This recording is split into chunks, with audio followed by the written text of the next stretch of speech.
ये मैंने वीडियो बनाया है तुम्हारे CUET का। ये मेरा फर्स्ट वीडियो है। जो भी मैंने क्वेश्चंस आपको दिए हैं उसके आंसर्स जो एक्सप्लेन करने वाले होंगे will explain it. I tell you कि आपको NCERT से क्वेश्चंस के आंसर आए। देखो ये मैंने खुद से फ्रेम तो नहीं किए हैं। I have seen some papers, मैंने कुछ पेपर्स देखे हैं और एज़ पर प्लान मैंने, हमारे पास 7 डेज़ है तो 7 दिन के हिसाब से मैंने चैप्टर्स उठाए हैं जो I have gone through the paper, I have seen the paper. जहाँ से हमें लगेगा, देखो आएगा सबसे, ऐसा नहीं होता कि जो निष्प्रिया मैम ने कह दिया वो सबसे इंपॉर्टेंट है या जो निष्प्रिया मैम बोलते हैं वही होता है, ऐसा नहीं होता है। पेपर आपके चेक के लिए होता है कि आपको कितना आता है। तो पढ़ना तो हमें सारा है, बट हम आपको सिर्फ इतना हेल्प कर सकते हैं कि मैं आपको एक इंपॉर्टेंट ये बता सकती हूँ, इसको थोड़ा ज़्यादा पढ़ जाओ। बट आपने इतना पूरा साल पढ़ा है और अच्छी तरह से पढ़ा है। हम SP स्मार्ट में पढ़ते हैं, हम ऐसा नहीं कि हम छोटे छोड़ देते हैं, हम सब पढ़ते हैं। तो हमने सब कुछ पढ़ के जाना है।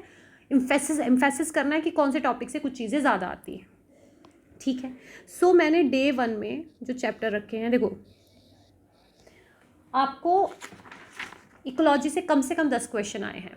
हमारा CUET का पेपर स्लॉट वाइज होता है ना, एक दिन दूसरे दिन ऐसे स्लॉट वाइज होता है। तो मैंने व्हाट आई हैव ऑब्जर्व कि इकोलॉजी से देखो क्वेश्चंस सेम हो जाते हैं जैसे नीट के होते हैं वैसे CUET के होते हैं। बस यहाँ पे आपके पास प्लस पॉइंट ये है कि आपके पास 11th नहीं है, आपको 12th से जाना है। इकोलॉजी से 10 क्वेश्चन आए हैं तो मैंने इस वाले जो टॉपिक्स हैं इसमें मैंने इकोलॉजी रखी है 4 चैप्टर्स, जिसका वेटेज एटलीस्ट 10 क्वेश्चंस है, मैक्सिमम हो सकता है, नीचे तो नहीं आएंगे। इकोलॉजी डाली है मैंने इसमें, जेनेटिक्स, ठीक है, इससे भी 10 क्वेश्चन आएंगे। फूड एनहांसमेंट से 3 क्वेश्चंस हैं। और फूड एनहांसमेंट एक ऐसा चैप्टर है जो मुझे पता है कि ये आपको एग्जाम्पल्स याद करने, you have to memorise the examples. तो I will share some tricks, वो आप ट्रिक्स देख सकते हैं। माइक्रोब्स इन ह्यूमन वेलफेयर से भी मैंने देखे हैं, 3 क्वेश्चंस हैं। तो जेनेटिक्स आप मिला के चलिए 10 क्वेश्चन, इकोलॉजी 10 क्वेश्चन। तो जेनेटिक में मॉलिक्यूलर बेसिस आता है, इसमें मैंने मॉलिक्यूलर बेसिस और प्रिंसिपल बेसिस रखा है। एवोल्यूशन मैंने I have not added there. बहुत बड़ी बड़ी बातें करने की ज़रूरत नहीं है। NCERT is the Gita book, is the Quran book, is the prime book, जो आपको थरली पढ़ के जानी है। अंडरस्टूड। सिर्फ पिछले साल के कुछ क्वेश्चंस हैं जो मैंने ऐड किए हैं, जो आपको कई क्वेश्चंस डायरेक्टली उसमें से आ गए, कई क्वेश्चंस घुमा फिरा के आते हैं, पर आएगा NCERT से, ठीक है।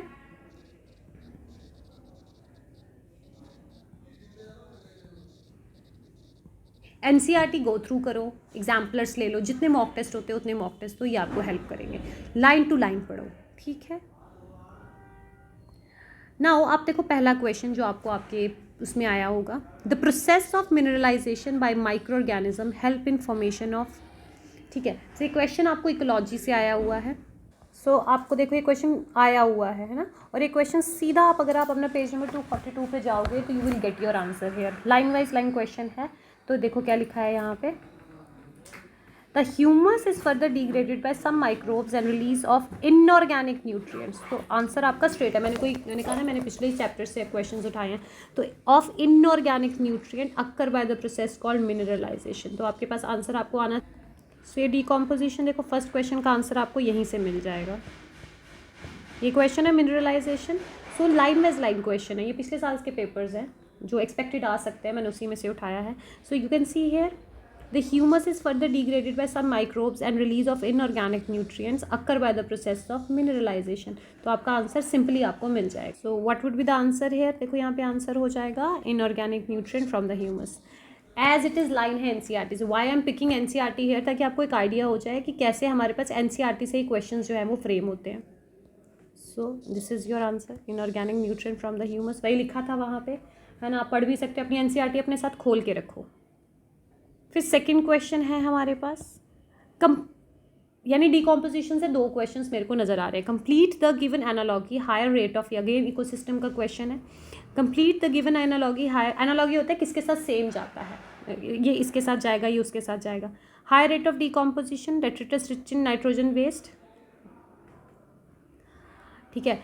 अभी हम इसको भी देख लेते हैं एज इट। आपने फिर इसको पढ़ लो, आप इसका आंसर वहाँ से देख सकते हो। तो ये अगेन आपको आंसर मिलेगा डिकम्पोजिशन, पेज नंबर 244 पे। मैं दिखा देती हूँ आपको, तो पढ़ लो क्या बोलता है वो, कि डिकम्पोजिशन जिसका higher rate of decomposition, detritus rich in nitrogenous waste, slow rate of decomposition, detritus rich इन,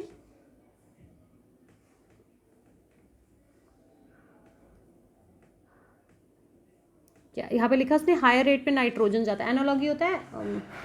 सो इसको आप सीधा आंसर देख सकते हो,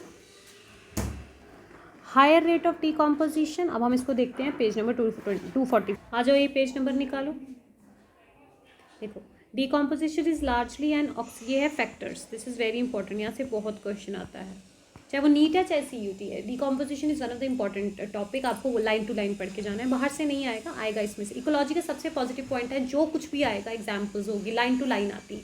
ये आपको घुमाते ज़्यादा जेनेटिक्स में, पर जेनेटिक्स में इतना कोई टफ नहीं है, अगर आपको बेसिक अच्छी तरह से आता है तो आप क्वेश्चन निकाल सकते हो।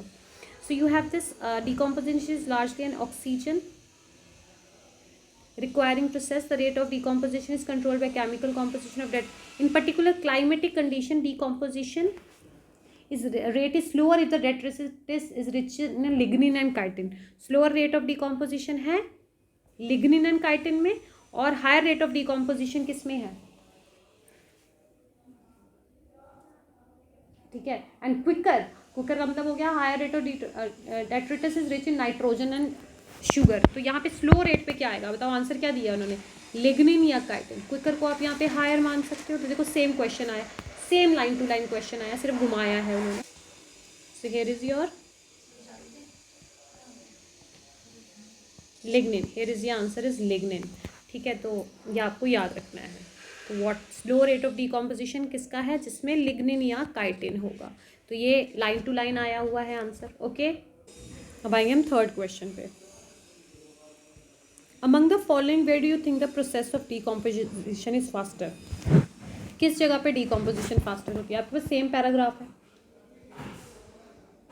सेम पैराग्राफ को खोलो, वहाँ पे लिखा होगा, खोली हुई होगी आपने NCERT, तो वहाँ पे लिखा होगा कि जो जब भी आपको, मैं खोल देती हूँ, सो ये देखो क्या लिखा है यहाँ पे, डीकॉम्पोजिशन को ऑक्सीजन की रिक्वायरमेंट होती है। The rate of decomposition is controlled by the chemical composition. In particular climatic condition, decomposition is if temperature and soil moisture, नीचे वाला मेरे से कट गया, वहाँ देखो 244 पेज पे, temperature and soil moisture are most important climatic factors that regulate decomposition through their effects on the activity of soil microbes. Warm and moist environment favor decomposition. तो कौन सी कंडीशन लिखी है उन्होंने, वार्म एंड मॉइस्ट। यानी जब भी आप घर में भी आपने सेब रखा होगा ना, अब अगर आप सेब को फ्रिज के बाहर रख दोगे और आपका जो टेम्परेचर है, बारिश है या एक गुड वार्म्थ टेम्परेचर में मॉइस्ट है, वो ख़राब हो जाएगा। तभी हम क्या कहते हैं, हमने फ्रिज बनाए ताकि हम उसको अंदर रख सकें, हम वार्म्थ को कंट्रोल कर सकें, मॉइस्चर को कंट्रोल कर सकें, और जो हमारे किसी भी सब्ज़ी की शेल्फ लाइफ बढ़ जाती है। तो हमेशा याद रखना, डीकॉम्पोजिशन एनारोबिक नहीं होती है, डीकॉम्पोजिशन को ऑक्सीजन की रिक्वायरमेंट होती है, पानी चाहिए और वार्मथ चाहिए, सनलाइट चाहिए, ठीक है। तो हमारा क्वेश्चन देखो क्या है यहाँ पे, हमारा क्वेश्चन है कि भाई डीकॉम्पोजिशन कहाँ फास्टर होगी। अंटार्कटिक में तो हो नहीं सकती, वहाँ फ्रीजिंग है, ड्राई में नहीं हो सकती, अल्पाइन रीजन्स में नहीं हो सकती, तो ट्रॉपिकल रेन फॉरेस्ट में हो सकती है। अब जिनको इसके बारे में नॉलेज नहीं है वो ऑर्गेनिज्म एंड पॉपुलेशन में खोलो, वहाँ पे आपको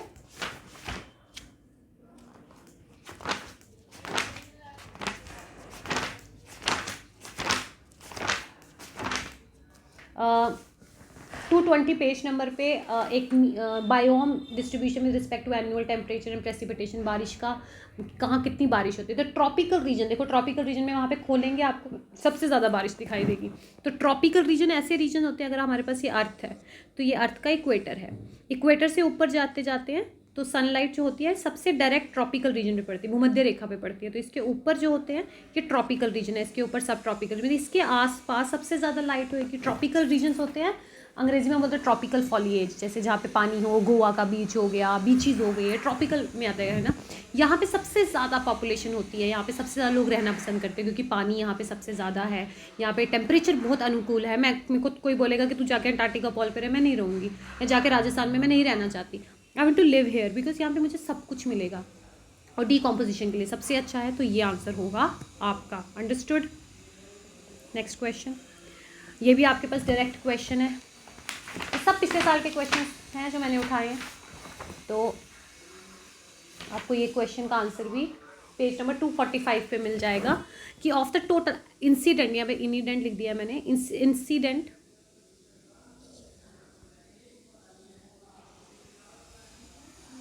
ठीक है। सोलर रेडिएशन पावर कैप्चर्ड, सीधा सीधा उन्होंने लिखा होगा 2 to 10%, ठीक है,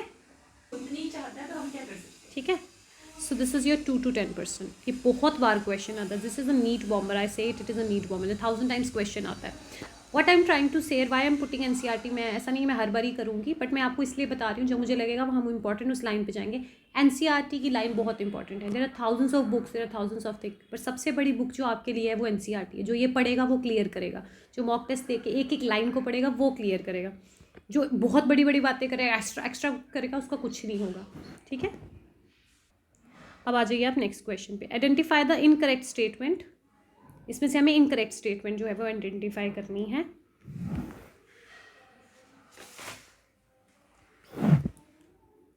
सो इसमें पहली स्टेटमेंट है कि phytoplanktons and algae are producers of aquatic system. ये भी सच्ची बात है ना, क्योंकि सबसे ज़्यादा फाइटो, आप एक मुट्ठी उठाते हैं भी, एनसीईआरटी की लाइन्स है। No energy trapped in organisms remain in to forever, ऐसा भी होता है कि हमेशा जो मैंने खा लिया वो मेरे पास नहीं है, एनर्जी फ्लो चलती है, एक 10% लॉ चलता है, एनर्जी हमेशा एक ट्रैफिक लेवल से दूसरे ट्रैफिक लेवल पर जाती है। Some insects, mammals and birds are herbivores in terrestrial ecosystem, ऐसा भी होता है। तो इसमें जो सनलाइट जो है वो डीप सी हाइड्रोथर्मल वेंट्स तक जाती है, ओशन होता है ना, ये भी सही है, ये भी सही है, सॉरी ये गलत है। सो ये स्टेटमेंट जो है ये थोड़ी सी मुझे गड़बड़ लग रही है, देखो ये भी सही है। फाइटोप्लैंक्टॉन्स क्या होते हैं, किसी भी ट्रॉफिक लेवल पे अगर आप पानी का एक इकोसिस्टम बनाते हो, तो किसी भी ट्रॉफिक लेवल पे अगर आप एक मुट्ठी पानी उठाओगे उसमें डेस्मिड्स, फाइटोप्लैंक्टॉन्स किससे कॉम्प्रोमाइज़ होते हैं, आपकी 11th की बुक बोलती है डेस्मिड्स, डायनोफ्लैजिलेट्स, ये सारे फाइटोप्लैंक्टॉन्स में आते हैं। तो ये एक मुट्ठी में ना जाने कितने होंगे, तो ये फाइटोप्लैंक्टॉन्स है। फाइटो वर्ड आता है प्लांट से, तो but of they are producers, ये क्वेश्चन, ये आपकी स्टेटमेंट ठीक है। No energy trapped in organism remain in it forever, है ना, ऐसा तो है नहीं कि मैंने जो खाया वो मेरे में रहेगा, फूड चेन कहते हैं, तो फूड चेन के अकॉर्डिंग ये स्टेटमेंट बिल्कुल सही है। Some insects, mammals and birds are herbivores in terrestrial, कुछ टेरेस्ट्रियल ऑर्गेनिज्म में ऐसा होता है, कुछ जानवर ऐसे होते हैं जो सिर्फ हर्बीवोर्स होते हैं, है ना, कुछ मैमल्स ऐसे होते हैं जो बिल्कुल हर्बीवोर्स होते हैं, जैसे गाय हो गई, सही बोल रहे हैं। कुछ इंसेक्ट्स होते हैं जो घास खाते हैं, वो भी सही होते हैं। तो यहाँ पर आपके पास ये वाला स्टेटमेंट कि सनलाइट जो है वो डीप सी हाइड्रोथर्मल वेंट्स में जाती है। ओशन जो होता है ना, ये लाइट है, तो सबसे ज़्यादा कहते हैं कि ओशन में सबसे कम प्रोडक्टिविटी होती है, क्यों, क्योंकि लाइट जो है वो नीचे तक नहीं जा पाती, इसे हम बेंथिक जोन बोलते हैं। और हाइड्रोथर्मल वेंट्स वो होते हैं जो बिल्कुल नीचे जा रहे हैं, जहाँ पे केमिकल एनर्जी बनी, जहाँ पे सनलाइट नहीं जा पा रही है, जिसकी वजह से केमिकल का यूज़ करते, केमिकल एनर्जी का यूज़ करते हैं और अपना खाना पीना जो है वो बनाते हैं। तो ये वाला हाइड्रोथर्मल वेंट क्या हो गया, बिल्कुल नीचे समुद्र का वो हिस्सा जो बेंथिक जोन है, जहाँ पर सन की लाइट जाती नहीं है, तो वहाँ पर ऑटोट्रॉपिक नहीं, केमिकल एनर्जी का यूज़ किया जाता है, ठीक है। So here is your answer. Third आ गया, percentage of energy transfer to each trophic level, ये तो सबको पता है, दिस इज 10% लॉ। इस पर बहुत सारे न्यूमेरिकल्स भी आते हैं कि हमारे पास इतनी एनर्जी है, इतनी एनर्जी, तो हम क्या कर सकते हैं ना, दिस इज 10, ये तो सबको पता है। आइडेंटिफाई द इनकरेक्ट पेयर, इसमें से इनकरेक्ट पेयर बताइए आप कौन सा है। Mango tree is a primary producer, zoo plankton is a secondary consumer, ठीक है, grass hopper is a primary consumer, man is a secondary consumer. So zoo plankton is a primary, book होगी 246 पे जाइए, क्वेश्चन पढ़िए। यहाँ primary consumer में क्या है, जू प्लैंक्टन है ना, ग्रास हॉपर, काउ, देखो सीधा क्वेश्चन है, direct question, again from your NCERT. Primary producer में आ गया phytoplankton, grass and mango trees में आ गया। मैन जो हो गया वो आपका, तो प्राइमरी कंज्यूमर में जू प्लैंक्टन आ गया, grass hopper is again primary consumer. अब हम आंसर देखते हैं, आपके पास एक किताब होगी, किताब खोल के बैठो। तो क्या आंसर है आपके पास, देखो ज़रा। मैंगो ट्री प्राइमरी प्रोड्यूसर है, ठीक बोल रही हूँ मैं। ग्रास होपर प्राइमरी कंज्यूमर है, ठीक बोल रहे हैं। जू प्लैंक्टन एज पर एनसीईआरटी कहता है it is a secondary consumer, कि प्राइमरी कंज्यूमर है, तो ये वाला ऑप्शन क्या हो गया, अगेन देखो एनसीईआरटी, ठीक है। मैन इज सेकेंडरी कंज्यूमर, इसमें से यहाँ पे वैसे टर्शरी होना चाहिए था, ठीक है, तो ये दोनों ही गलत है। Man is your tertiary consumer and your zoo plankton is your secondary consumer. तो एज पर जो है हमारे पास एनसीईआरटी से सीधा सीधा क्वेश्चन बन जाता है, ठीक है। या टर्शरी होगा बेटा, अगर ऐसा होता तो ये दोनों गलत होते, ठीक है। ओके एवरीवन, क्वेश्चन यहाँ पे थोड़ा सा आप ठीक कर लीजिए। Pyramid of biomass in sea होगा यहाँ पे, always inverted. Pyramid of biomass in sea is always inverted. तो आप एनसीईआरटी खोलेंगे 249 पेज पे जाएंगे, ठीक है, वहाँ साफ साफ लिखा है पिरामिड ऑफ बायोमास इन सी, कहता है सी का जो पिरामिड ऑफ बायोमास है वो हमेशा क्या होता है, इन्वर्टेड होता है, ठीक है। क्वेश्चन का आंसर ये यहाँ पे प्लीज़ आप ऐड कर लेना, pyramid of biomass in sea is always inverted. Fine, ये बोलता है कि भाई सी का जो पिरामिड ऑफ बायोमास है वो क्या होता है, उल्टा होता है। बायोमास होता है बाहर, अगर आप एक वेल को देखो और उसके बाहर आप उसके बराबर आप जैस्मिन जाइनोफ्लैजिलेट्स को ले लो, जितने मर्जी ले लो, biomass of whale is so much higher than your desmids. But obvious पानी में जो पानी का इकोसिस्टम है उसमें वेल राज करती है, ऐसे याद रखना है। तो वेल इतनी बड़ी होती है कि उसके आसपास मिलियंस ऑफ डेस्मिड्स आ जाएंगे, उसको फर्क नहीं पड़ता। दैट इज़ वाई वेल जो है, whale is what, whale is your consumer. So नीचे फाइटोप्लैंक्टन है ना, phytoplanktons are what, primary producers. तो इनका साइज जो है, नो मैटर व्हाट हैपन, इससे क्या होगा, कम होगा। तो ये उल्टा पड़ जाएगा हमने बायोमास के हिसाब से, तो वेल बड़ी हो गई, उस फिर ये ऐसे हो गया और फाइटोप्लैंक्टन छोटे हो गए, तो पिरामिड ऑफ बायोमास उल्टा पड़ गया। हमेशा वेल राज करती है, whale is the biggest mammal. तो पानी के इकोसिस्टम में, एक तालाब में, अगर आप एक पूरे समुद्र में देखोगे, वेल कहती है मैं एक is equal to millions of decimals, ये जितने मर्जी प्रोड्यूसर हैं। तो यहाँ पर ट्रॉफिक लेवल नहीं हिलाना, इसको ऊपर रखा, ये आपका नीचे आ गया, तो क्या हो गया, इन्वर्ट हो गया। अब क्वेश्चन ये आता है कि ये तो सही है, ये हम एनसीईआरटी में भी देख लेते हैं। बायोमास ऑफ प्रोड्यूसर, प्रोड्यूसर क्या हो गए, फाइटोप्लैंक्टन, फाइटोप्लैंक्टन। कहता फाइटोप्लैंक्टन का biomass of producer in sea exceed the biomass of consumer. मुझे बताओ, यहाँ तो साफ ही पता चल रहा है कि भाई ये गलत लिख रहा है। ये स्टेटमेंट ठीक है, ठीक है,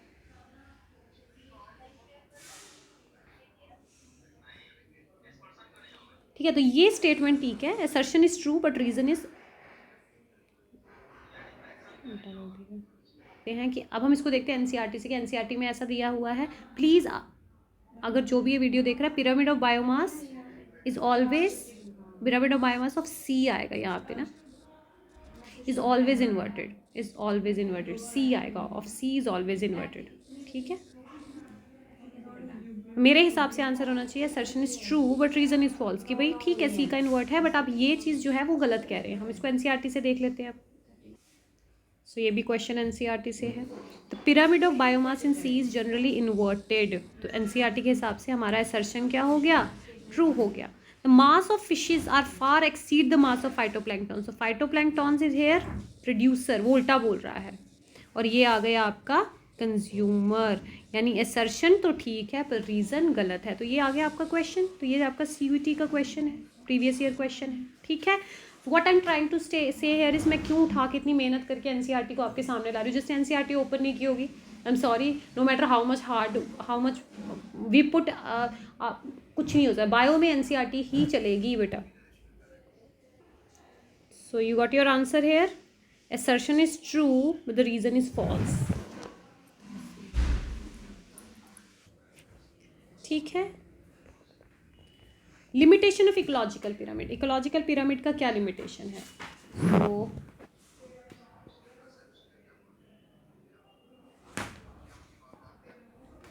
ये भी क्वेश्चन आपका सीधा एनसीईआरटी से है, ठीक है। योर आंसर, अपना आंसर यहाँ से ढूंढ सकते हैं। However there are certain limitations of ecological pyramid, तो यहाँ लिखिए CUT प्रीवियस ईयर क्वेश्चन, लिख लीजिए CUT previous year question, such as it does not take into account the same species belonging to, सीधी direct line डालिए, अभी हमें ज़रूरत ही नहीं है ज़्यादा करने की। यानी if you have read your NCERT thoroughly, you are able to attempt your answers correctly. Understood why I am putting so much effort कि मैं 1 घंटे का, मैं 10 मिनट का वीडियो बना सकती थी, बायो में इतना तो होता नहीं है। So why I am putting NCERT, ताकि आपको समझ आए कि NCERT की कितनी इंपॉर्टेंस है। So this is your answer, okay? तो देखो इसका आंसर आप सीधा याद कर लीजिए, विल्सन, ठीक है। ग्लोबल स्पीसीज डाइवर्सिटी, ये भी आपको सीधा मिल जाएगा। वैसे सारे जितने हाथ से लिखते हैं उसमें ज़्यादा काम थोड़ी है, क्लास होना है। आपको लाइन मिलेगी पेज नंबर 261 पे। 261 पे सीधा सीधा लिखा हुआ है। 261 पेज निकालो। क्यों 261 पेज, फिर क्लास कौन दे रहा है 261 पे आप पे लिखा होगा सबसे पहली line, although India has only 2.4% of the world's land area, it shares the global species diversity and impressive 8.1%। So question क्या है, global species diversity and land area, कि ग्लोबल स्पीसीज डाइवर्सिटी कितनी है और लैंड एरिया कितना है। ये screen share पता नहीं लैंड एरिया हो गया 2.4%। देखो वो लाइन है 261 पेज नंबर पे आपके पास लाइन है, लाइन टू लाइन क्वेश्चन है, फिगर्स आपको लाइन टू लाइन याद करनी है, ठीक है। Although India has only 2.4% land area, तो लैंड एरिया कितना है 2.4%, ग्लोबल डाइवर्सिटी इज 8.1%, ठीक है। तो this is your C section.